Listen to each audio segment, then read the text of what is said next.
eu quero fazer a introdução dessa mensagem, utilizando-me de uma ilustração extraída do livro do pastor Josué Gonçalves, um livro de ilustração que ele tem. E ela fala da assembleia na serraria, uma assembleia que ocorreu entre as ferramentas. E conta-se essa história, que nessa assembleia reuniram-se todas as ferramentas, mas de imediato o martelo assumiu a presidência. Parece até a coisa do Congresso Nacional, do Senado. E o martelo assumiu a presidência da Assembleia, mas os participantes, as demais ferramentas, logo lhe notificaram que ele teria que renunciar, por causa que ele passava muito tempo golpeando, muito tempo martelando, e fazia bastante barulho. No que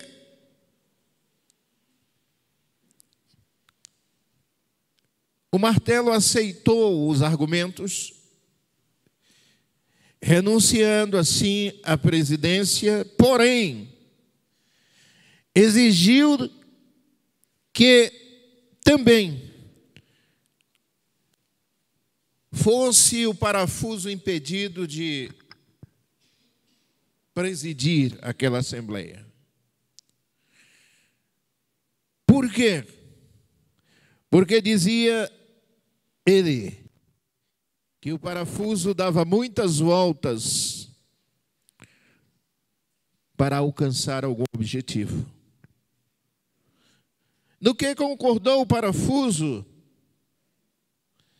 mas exigiu também que a lixa não presidisse aquela assembleia, porque ela era muito áspera, estava sempre em atrito com os demais. E a lixa acatou a acusação, com a condição de que o metro também não fosse escolhido para o cargo, pois ele sempre estava medindo os outros pela sua medida, achava-se o único perfeito. Foi quando, nesse momento, entrou o marceneiro e reuniu todos eles e deu início ao seu trabalho. E utilizando aquelas ferramentas, tomou aquela madeira rústica e começou a processar, valendo-se de todas as ferramentas. E finalmente ele confeccionou um móvel finíssimo, um móvel muito bonito. E ao fim das discussões, ao fim das observações de todo o resultado do trabalho, de todas aquelas ferramentas, o serrote tomou a palavra e disse: senhores, ficou demonstrado que somos diferentes, temos os nossos defeitos, temos as nossas diferenças, porém o carpinteiro sabe como lidar com cada uma delas. Ele, usando a sabedoria e a experiência, sabe escolher o que cada um tem de melhor, sabe explorar os seus pontos fortes para utilizar com sucesso em seu serviço. Ele sabe explorar os pontos valiosos de cada um. Sabe explorar as qualidades de cada um. Então, finalmente, todos chegaram à seguinte conclusão: de que o martelo era forte. E o parafuso também era muito importante para unir e dar força, resistência. Que a lixa era especial no acabamento, no polimento, para remover as asperezas das madeiras, para assim dar um fino acabamento nos móveis, e que o metro era preciso e exato. Deste modo, todos se sentiram juntos, uma equipe pronta, preparada e capaz para produzir o que há de melhor em qualidade de móveis. Todos ficaram alegres pela oportunidade que tinham de juntos se sentirem úteis ao trabalho do carpinteiro. Mesmo com suas diferenças, cada um deu a sua contribuição para a confecção daquele belo móvel. Então, meus irmãos, essa ilustração o pastor Josué Gonçalves traz, e eu achei ela magnífica para a realidade da igreja, para o relacionamento da igreja. Porque, meus irmãos, nós somos diferentes. Aliás, nós temos a nossa individualidade. Temos temperamentos diferentes, pensamentos diferentes, ideias diferentes. Temos os nossos defeitos, afinal de contas, ninguém é perfeito. Mas nós somos um corpo. Nós somos a igreja do Senhor Jesus. De manhã nós falávamos que o ministério de Jesus era tríplice, porque era o ministério que pregava a mensagem das boas novas de salvação. Era um ministério que ensinava também a edificar a fé.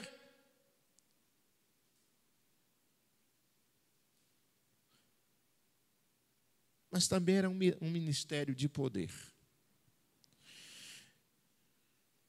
Irmãos, como já disse, cada um de nós temos as nossas imperfeições, o nosso modo de ser, e mesmo assim Cristo nos escolheu. E nos escolheu pagando um preço altíssimo, dando a sua vida por nós. E mesmo assim, pessoas débeis como nós, frágeis, volúveis, mesmo assim ele confiou à igreja a missão que era de Jesus: pregar o evangelho, ensinar a doutrina da salvação e realizar as obras de poder, que é realizar milagres no nome de Jesus. Então, meus irmãos, essa igreja chamada por Jesus para esta grande obra, a quem ele entregou tão grande e preciosa responsabilidade, ela deve estar enquadrada nesta visão do Salmo 133. Oh, quão bom e suave é que os irmãos vivam em união.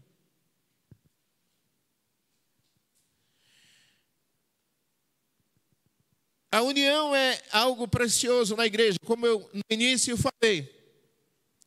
A unidade na igreja produz a força sinérgica, onde 1 mais 1, a força é maior que de 2. Quando juntos dão as mãos. Eu sempre gosto de usar a seguinte ilustração. Quando um carro quebra e é pesado, algumas pessoas se juntam para empurrar, para ver se ele funciona. Então vem 1, vem 2, vem 3, e aí começa. Vamos lá, 1, 2, 3, para que peguemos juntos. Mas aquela força, ela é maior do que ela está representada em números de pessoas. Essa sinergia. Então, meus queridos, o que nós precisamos na igreja para torná-la uma igreja vitoriosa, uma igreja que manifeste o poder de Deus, é de viver essa unidade, é de vivermos juntos, meus irmãos. Há momentos, nesse mundo, eu quero dizer que há momentos em que nós nos encontramos na situação de porco de espinho. É um animalzinho pequeno chamado ouriçcacheiro,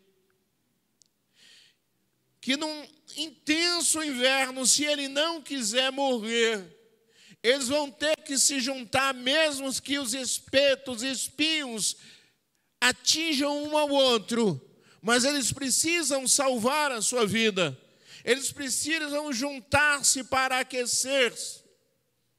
E nós precisamos, em qualquer circunstância, independente das nossas diferenças, nós precisamos nos juntar. Unir as nossas forças contra o nosso adversário. Aliás, Salomão já diz isso em Eclesiastes. Se 2 estiverem juntos, eles resistirão ao ataque externo. Então, meus irmãos, a igreja do Senhor Jesus sabe disso. Não vou dizer que ela precisa entender, ela sabe. Há muita coisa na vida, no evangelho, que nós sabemos. Um jovem rico encontrou-se com Jesus e disse: mestre, o que eu tenho que fazer para herdar a vida eterna? Jesus disse: sabe todos os mandamentos? Ele disse: sei. Irmãos, e Jesus então diz: vai então e faça. Ele diz que sabia desde a sua mocidade. Mas o grande problema da fé, o grande problema do que nós conhecemos nas Escrituras não é saber. O grande problema é fazer. O grande problema é sair daqui e descer até o coração, para que se possa colocar em prática. Então, meus irmãos, nós sabemos que a força da igreja, ela é operada pelo Espírito Santo, e esta é a dispensação do Espírito Santo, a dispensação da igreja. Mas o Espírito Santo não pode operar com grande intensidade se ele não encontrar a família de Deus unida, mesmo com suas diferenças, mesmo com seus pensamentos diferentes, mesmo com seus temperamentos diferentes, mesmo com seus defeitos, a igreja do Senhor Jesus precisa viver em unidade. E é importante, porque a igreja do Senhor que vive em unidade, ela se torna um exemplo para o mundo. Ela ajuda muitas pessoas a se aproximarem do Senhor Jesus.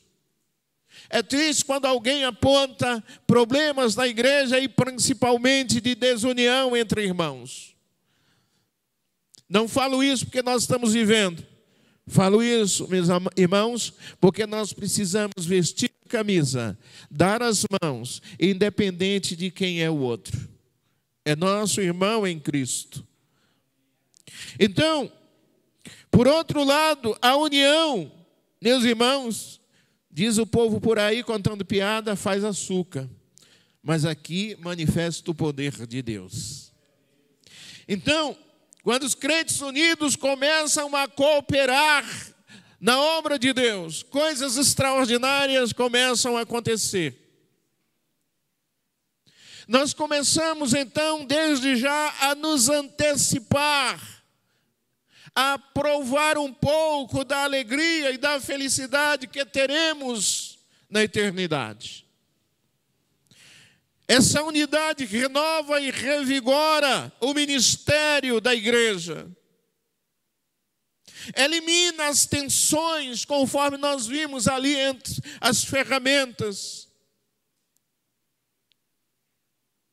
Viver em união não significa que nós concordamos com tudo que os outros concordam. Porque, como eu já disse, somos diferentes. Mas viver em unidade evita as tensões. Evita as pressões também. Então, não significa que você perde a sua identidade. Não significa que você vai deixar de ter a sua opinião. Hoje de manhã nós tivemos uma lição maravilhosa sobre isso.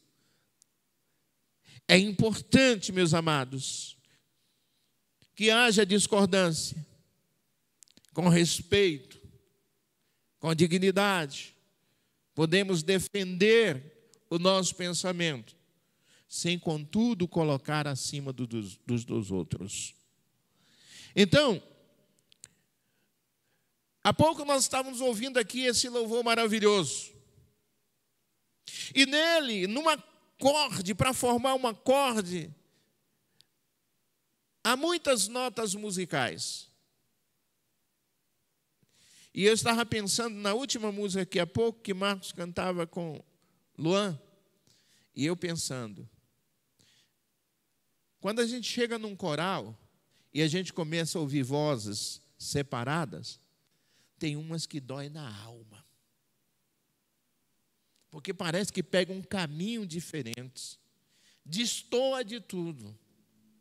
Mas quando elas são juntadas, canta-se de modo uníssono. É uma maravilha. Meus irmãos, apesar das nossas discordâncias, das nossas diferenças, dos nossos pensamentos,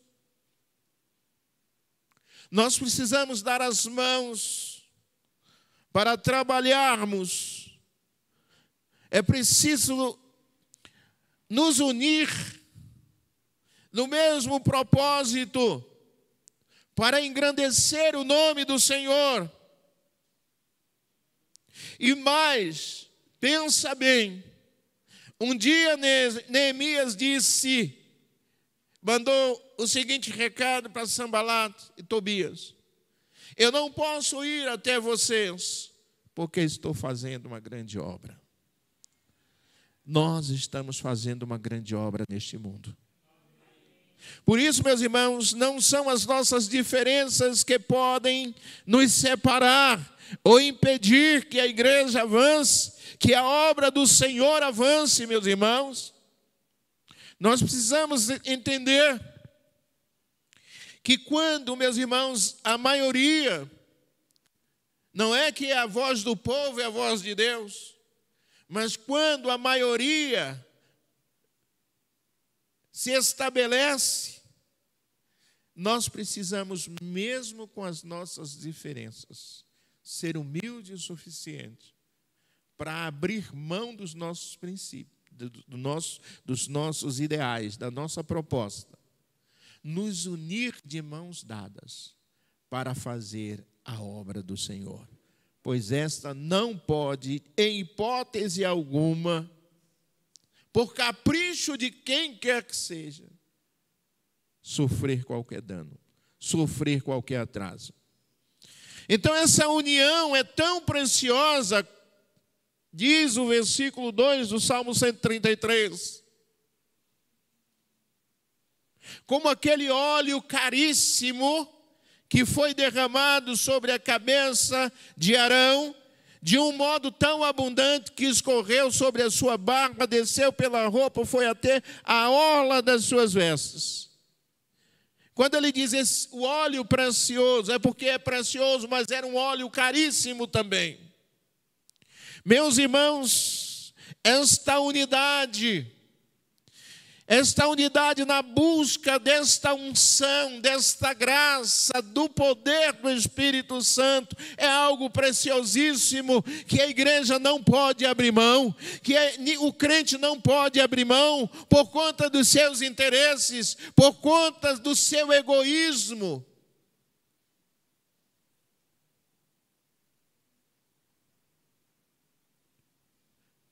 Em João 17, Jesus orou assim: para que os seus discípulos fossem alicerçados em amor, santidade, unidade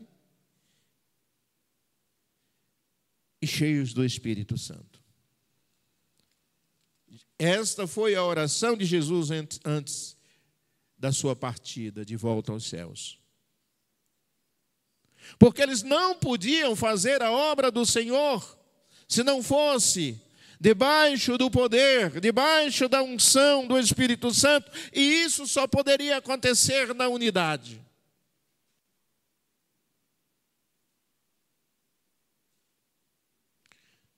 Por isso eu quero chamar a sua atenção, não especificamente de A e de B, mas atenção no sentido da gente acordar e alertar para essas verdades.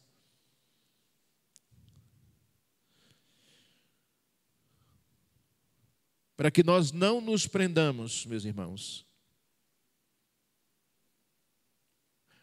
aos defeitos, às falhas, aos pontos fracos, aos nossos pontos fracos. Tem pessoas que Deus quer fazer uma estrela brilhante e ela insiste em ser uma estrelinha apagada. Quem sou eu? Você não é nada. Moisés respondeu isso lá no capítulo 3 de Êxodo. Quem sou eu para ir a Faraó? Ele não acreditava nele mesmo. Mas o Senhor disse: sou eu que estou te mandando. Você pode ser pequeno, você pode não ser nada. Mas quando o Senhor te toma pelas mãos, Ele faz de você tocha, labaredas. Amém? Você vai a quem quer que seja, a Faraó, a quem quer que seja. Porque ele diz: sou eu que estou te enviando, sou eu que estou contigo. Às vezes, na nossa doença de alma que traz medo, que traz temor, que traz dúvida, que joga a estima lá embaixo, como também tem a doença de alma que alguém acha que é tão grande, aquilo que ele nunca foi.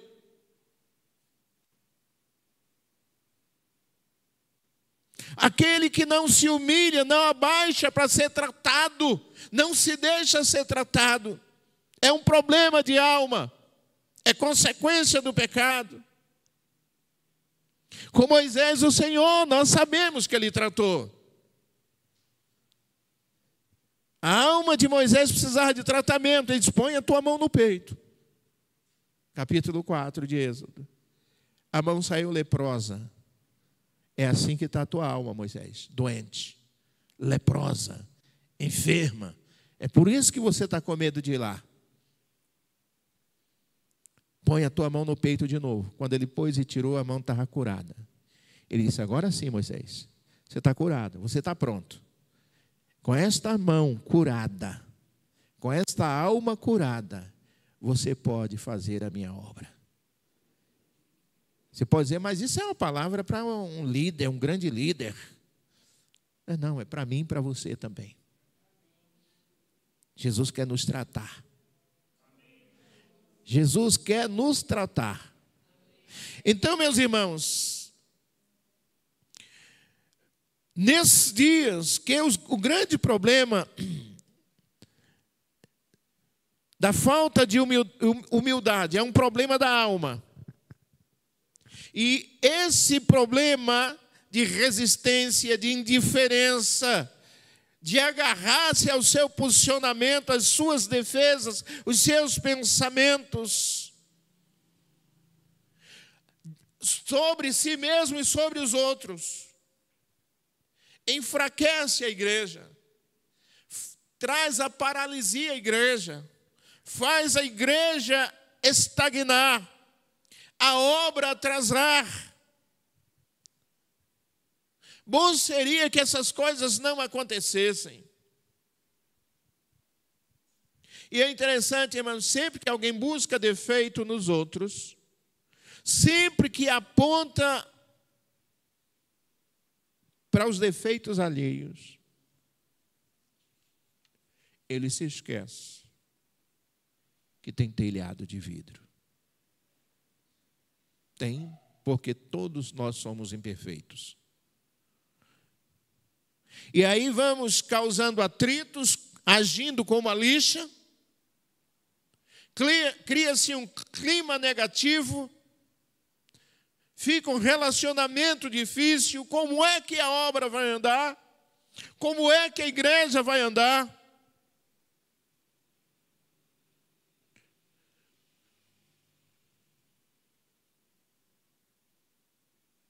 Quando nós buscamos, meus irmãos, manter um relacionamento positivo, rejeitando essas coisas e dando as mãos, nos unindo em amor, logo as melhores oportunidades surgem na nossa vida. Oportunidades de conquistas, oportunidades de crescimento, oportunidades de sucesso na vida pessoal e na igreja. Fácil é encontrar defeitos nos outros.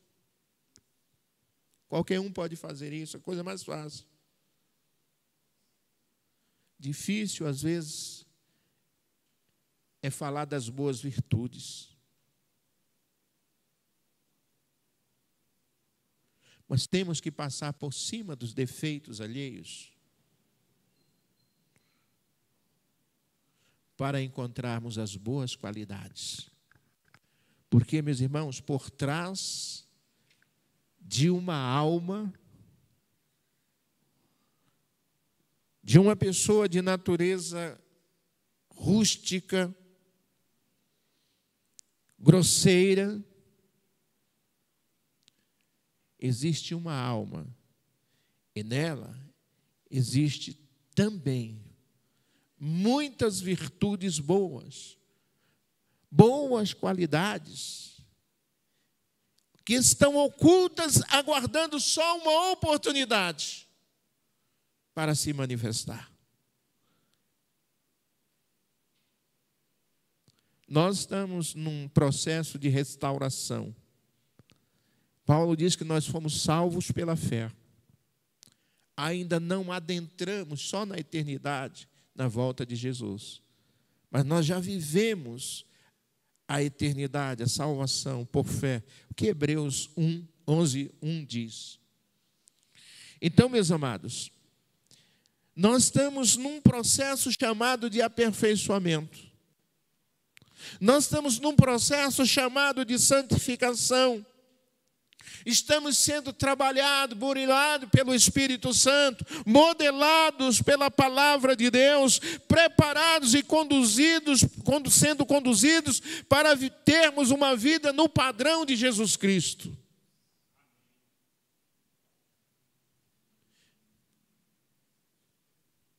E se Ele achou em nós alguma virtude, para dali iniciar um processo maravilhoso de redenção, quem somos nós para achar que A ou B não tem jeito? Precisamos fazer como o carpinteiro. Precisamos nos concentrar, não nos defeitos, mas passar por cima deles para encontrar virtudes. boas qualidades para explorarmos, para juntos, meus amados, colocar em ação, para darmos a nossa grande contribuição para o reino de Deus. Por isso, meus irmãos, nós temos que lutar.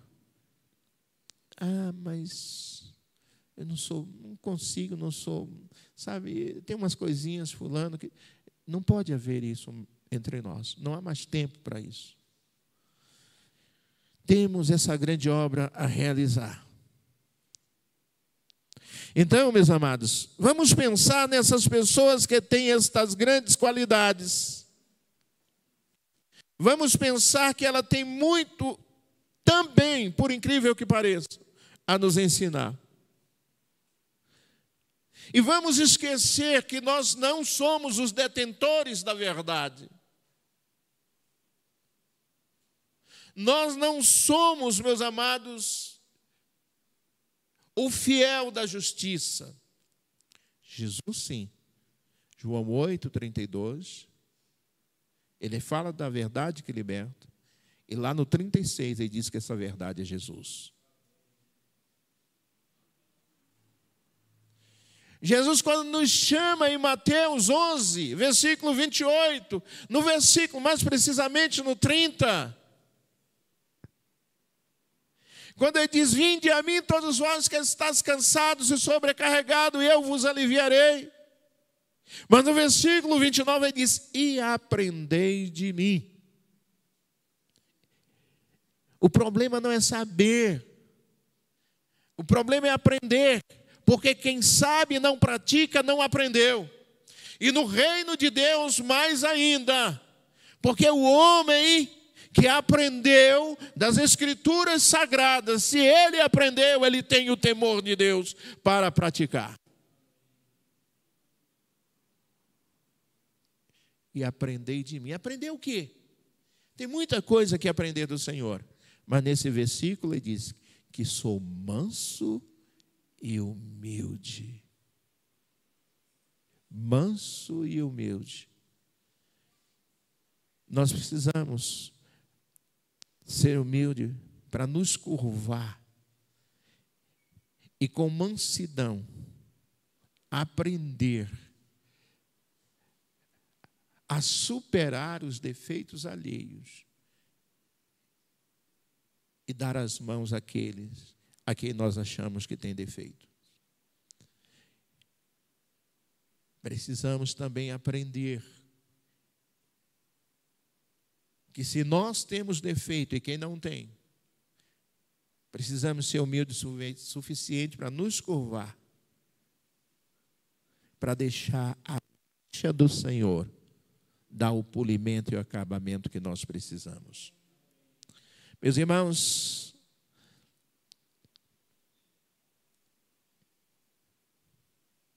nós precisamos ser sinceros. Há um livrinho lá em casa que diz sincero, porém errado. Eu gosto sempre de estar folheando esse texto. Há atitudes nossas que são boas. Quando Pedro disse a Jesus: não, o Senhor não vai voltar para lá. Longe do Senhor, voltar para lá, eles vão te matar. Era um pensamento amoroso de Pedro, mas Pedro não entendia o que estava por trás. Até certo ponto, Pedro estava errado em dizer ao Senhor: não, Senhor, o Senhor não vai para lá porque eles vão te matar. Mas por não entender a visão, ele estava errado. Às vezes nós estamos certos, mas a nossa maneira de colocar é que é errada. E aí, em 2 Coríntios 5:20, Paulo nos ensina que nós somos embaixadores da parte de Cristo. Meus irmãos,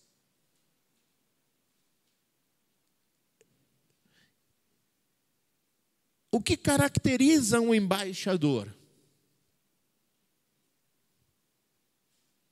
Naturalmente, estou falando do embaixador do Brasil, de outras nações.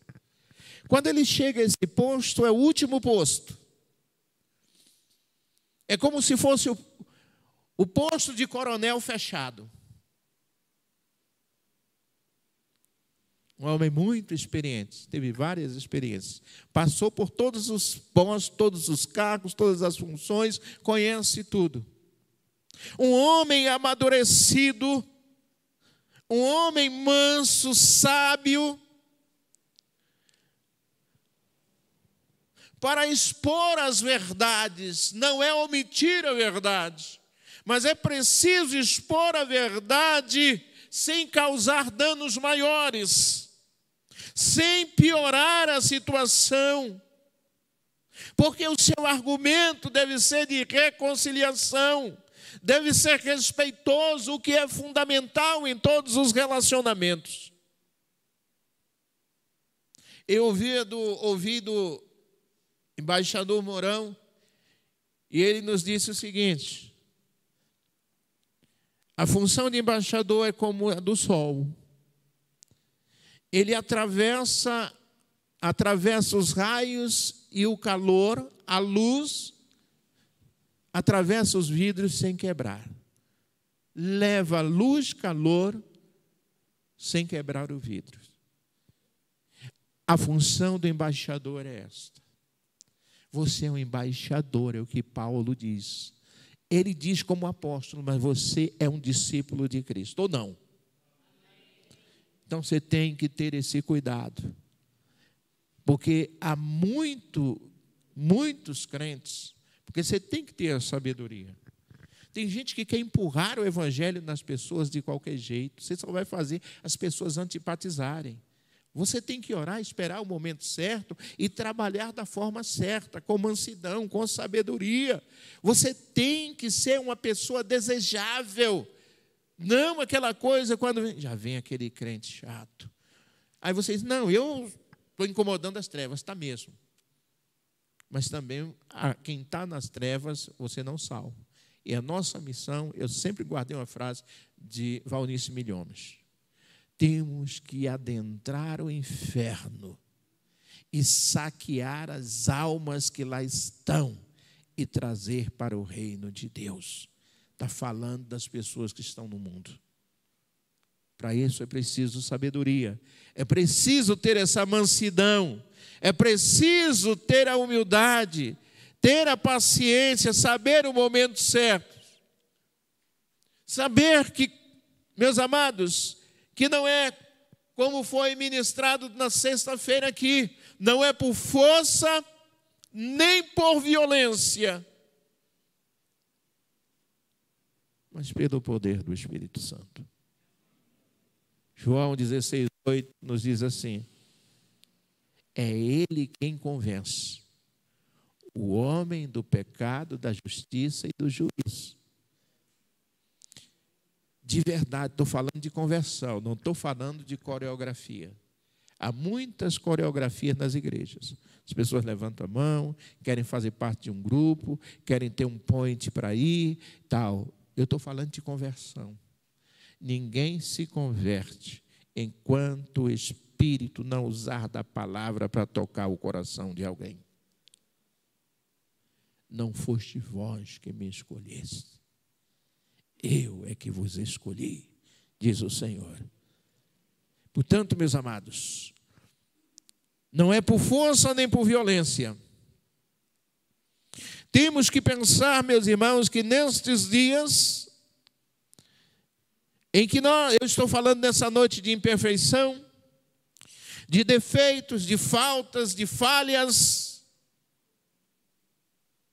E eu me lembro da mulher pecadora no capítulo 8 de João, adúltera, versos 7, 8 e 9.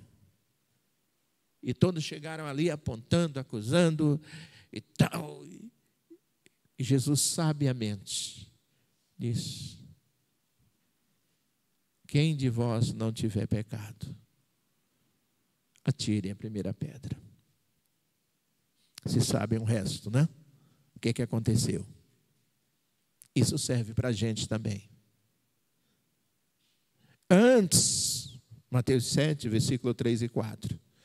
Antes de ficar apontando o cisco que está no olho dos outros, nos ensina Jesus: tira primeiro o cisco que está no teu olho. Cuida de ti. Cuida de ti. A Bíblia é como um espelho. Quem lê a Bíblia e medita, ou seja, quem lê a Bíblia e matuta nela, numa linguagem mais popular, consegue descobrir a beleza de Cristo, mas consegue descobrir a sua feiura, no sentido dos seus defeitos. Meu Deus, como eu estou longe. Aí, o alvo do Senhor em Efésios 4 é que a gente chega à estatura, a nossa medida, a estatura de varão perfeito, a medida de Cristo.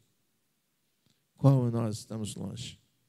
Mas o mesmo Paulo nos ensina, deixando as coisas que para trás ficam, a velha vida.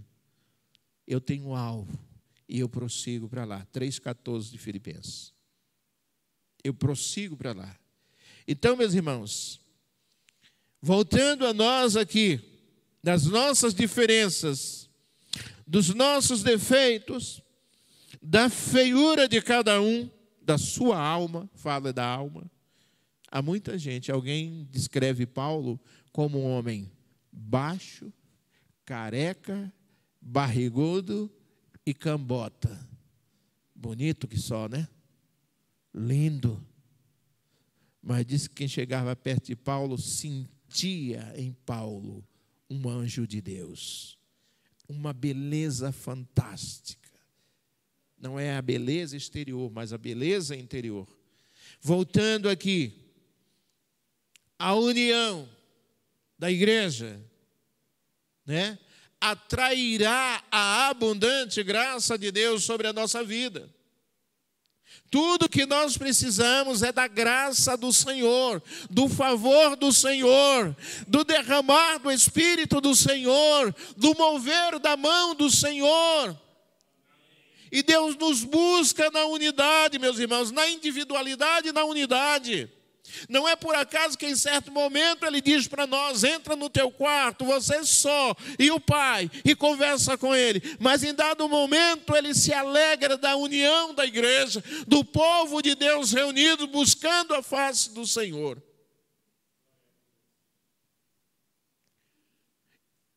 E só debaixo dessa graça é que nós poderemos realizar com sucesso essa grande obra que o Senhor nos entregou. Essa é a nossa missão. Agora nós vamos deixar, meus irmãos, de ver o sucesso de Deus na nossa vida, de poder, como aquelas ferramentas, chegar à conclusão de que, com todos os meus defeitos, eu tenho a minha contribuição nessa grande obra que a igreja está realizando. Não posso. Então, o que nós queremos nessa noite, diante da mesa que simboliza o sacrifício de Jesus para nos salvar, diante do fato que Ele confiou em tão grande missão a nós, dizer, meus irmãos, humildade não é roupa rasgada.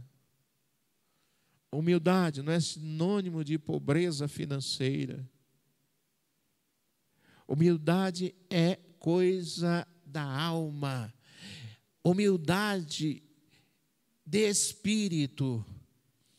Humildade em que nós tenhamos a mesma virtude, o mesmo sentimento, conforme diz em Filipenses 2, que houve em Cristo Jesus.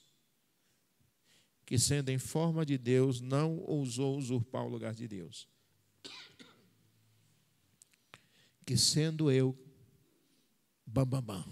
não estou dizendo que eu sou, não. Estou me colocando aqui. Por que eu vou abaixar minha cabeça? Por que eu vou ficar calado? Eu tenho que dar a minha resposta. Há momentos que você ouve a ofensa, sofre até o prejuízo, a Bíblia diz, e o dano. para poder ganhar o seu irmão, para poder não dar escândalo. Às vezes até somos humilhados. Mas foi isso que aconteceu com Cristo. Meus irmãos, a igreja chegando a esse patamar, a esse ponto de unidade, que foi o que o Senhor Deus visualizou em Gênesis 11:6. E olha que eles não estavam fazendo, eles estavam fazendo tudo contrário à vontade de Deus ao construir aquela torre. E Deus olhou a unidade, o esforço, o empenho, a direção e o propósito único daquele povo em construir aquela torre. E o próprio Deus disse que na unidade em que eles estavam vivendo, nada seria impossível, nada poderia impedir que eles alcançassem o seu objetivo. Irmãos, na unidade e na vontade de Deus, não haverá restrição alguma para tudo quanto esta igreja desejar fazer.